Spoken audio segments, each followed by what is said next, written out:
मथुरा में भगवान श्री कृष्ण के आपने बहुत मंदिर देखे होंगे। उनकी जन्मभूमि द्वारकाधीश, बांके बिहारी, राधा बल्लभ, राधा रमन और निधिवन। पर क्या आप जानते हैं कि वहाँ पर एक ऐसा भी मंदिर है जहाँ पर हमें रूप का वरदान मिलता है। अगर हमें कोई भी त्वचा रोग हो, शरीर में कोई भी रोग हो, वहाँ पर भगवान के साथ कंस की एक दासी कुब्जा की यहाँ पर इस मंदिर में पूजा करने से हमें इन सब से मुक्ति मिल सकती है। बहुत से लोगों को इस मंदिर के बारे में नहीं पता, उन्हें ये भी नहीं पता कि कुब्जा कौन थी और उनकी मूर्ति कृष्ण भगवान के साथ क्यों है। तो इसी के लिए मैं यहाँ पर आज बता रही हूँ। जब कृष्ण अवतार के बारे में आप सब ने लोगों ने तो सुना ही होगा।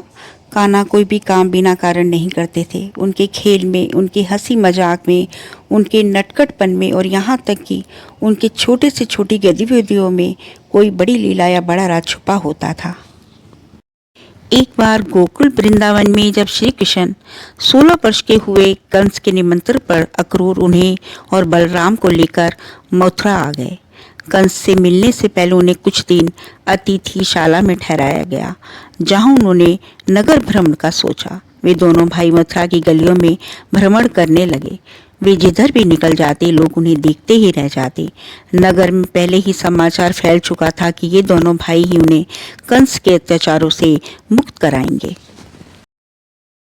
उसी नगर में एक त्रिविक्रा कुबड़ी रहा करती थी। वैसे तो उसका नाम सरेंद्री था, किंतु कुबड़ी होने के कारण उसका कुब्जा नाम ही प्रसिद्ध हो गया था। वो देखने में अति सुंदर थी, किंतु उनकी शारीरिक विकलांगता के कारण सब उसे चिढ़ाते थे। इसी कारण उसने श्रृंगार करना बिल्कुल ही छोड़ दिया, जिससे उसकी वेशभूषा कुछ अजीब सी लगती थी।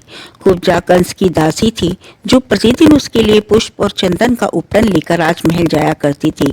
कंस को भी उसका सुगंधित उपटन बहुत ही प्रिय था और इसलिए वो उसका मान भी करता था। जब कृष्ण और बलराम मथुरा की गलियों में घूम रहे थे, तभी उन्होंने दंड के सहारे चली आ रही कुब्जा को देखा। उसे देखते ही श्री कृष्ण रुक गए और आती ही कुब्जा का मार्ग रोक लिया। कुब्जा को लगा कि आज फिर से किशोर उसे चिढ़ाने आया है, इसलिए वो बगल से निकलने का प्रयत्न करने लगी, किंतु श्री कृष्ण ने उसे जाने नहीं दिया। अंत में चिढ़कर उस कुब्जा ने कहा, तुम लोग कौन हो और क्यों मेरा मार्ग अवरुद्ध कर रहे हो? जानते नहीं मैं महाराज कंस की सेविका हूँ और उनके लिए मैं यहाँ से उपटन लेकर जा रही हूँ। तुम लोग मेरा मार्ग छोड़ दो, अन्यथा मुझे महाराज की सेवा में विलंब हो जाएगा। ये सुनकर श्री कृष्ण ने कहा, सुंदरी, क्या तुम थोड़ा उपटन मुझे भी दोगी? उनके ऐसा कहना कुब्जा को और अपमानजनक प्रतीत हुआ। आज तक लोग केवल उसके रूप का मजाक ही उड़ाते थे, किंतु आज अपने लिए सुंदरी संबोधन सुनकर वो और अपमानित महसूस करने लगी। उसने क्रोधित होते हुए कृष्ण से कहा, दुष्ट, किसी की क्रूरता का मजाक उड़ाना अच्छी बात नहीं। मुझे पता है कि मैं कितनी क्रूर हूँ, अतः मुझे इस प्रकार अपमानित ना करो। इस पर श्री कृष्ण ने अति मृदु स्वर में कहा, हे सुंदरी, मैं तो तुम्हारा उपास नहीं कर रहा हूँ। मेरी दृष्टि में तुम निश्चय ही अद्वितीय सुंदरी हो। उनकी ऐसी बात सुनकर कुब्जा ने प्रथम बार उनका मुख देखा। ऐसा तेज देखकर वो उन्हें देखती ही रह गई। तभी श्री कृष्ण ने पुनः पूछा, क्या तुम हम दोनों भाइयों को भी थोड़ा उपटन दोगी? उनके सम्मोहन में जकड़ी कुब्जा विरोध नहीं कर सकी और उन्होंने प्रथम बलराम को और फिर श्री कृष्ण को उपटन लगाया। वो कृष्ण की माया में इतना खो गई कि उसे पता ही नहीं चला कि महाराज कंस का सारा उपटन समाप्त हो चुका है। उसे अब उसकी चिंता भी नहीं थी। अंतिम बचा हुआ चंदन का लेप लेकर वो कुब्जा श्री कृष्ण के मुख पर लगाना चाहती थी, किंतु कमर झुकी होने के कारण उसका हाथ श्री कृष्ण के मुख तक नहीं पहुंच पा रहा था।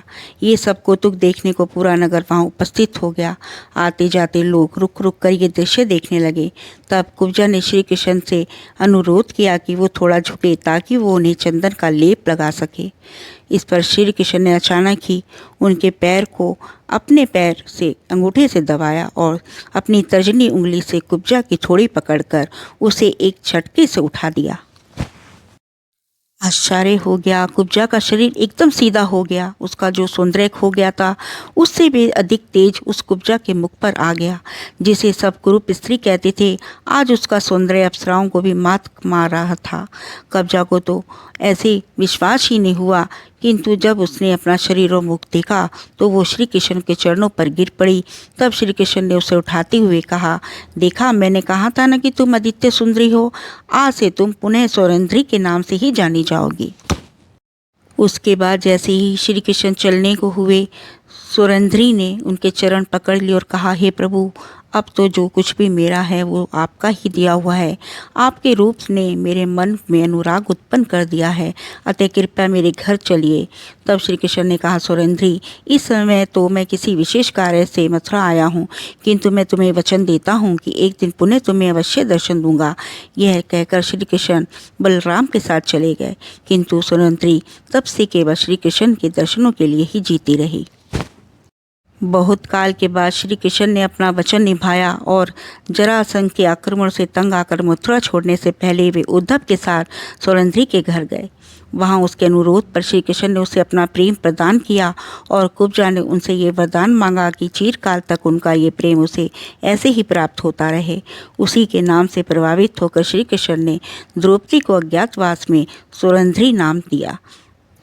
ब्रह्मवर्त पुराण में ऐसा वर्णन है कि रावण की बहन शूर्पणखा ही अगले जन्म में कुब्जा का रूप में जन्मी। पिछले जन्म में उसे श्री राम के प्रति अनुराग हो गया था, किंतु एक पत्नी होने के कारण श्री राम उसकी ये इच्छा को पूर्ण नहीं कर पाए। तब उन्होंने शूर्पणखा को यह आश्वासन दिया था कि अगले जन्म में वो उसकी ये इच्छा अवश्य पूरी करेंगे, और इसी कारण वो अगले जन्म में कुब्जा के रूप में जन्मी और भगवान विष्णु के नए अवतार श्री कृष्ण ने उसकी यह इच्छा पूर्ण की।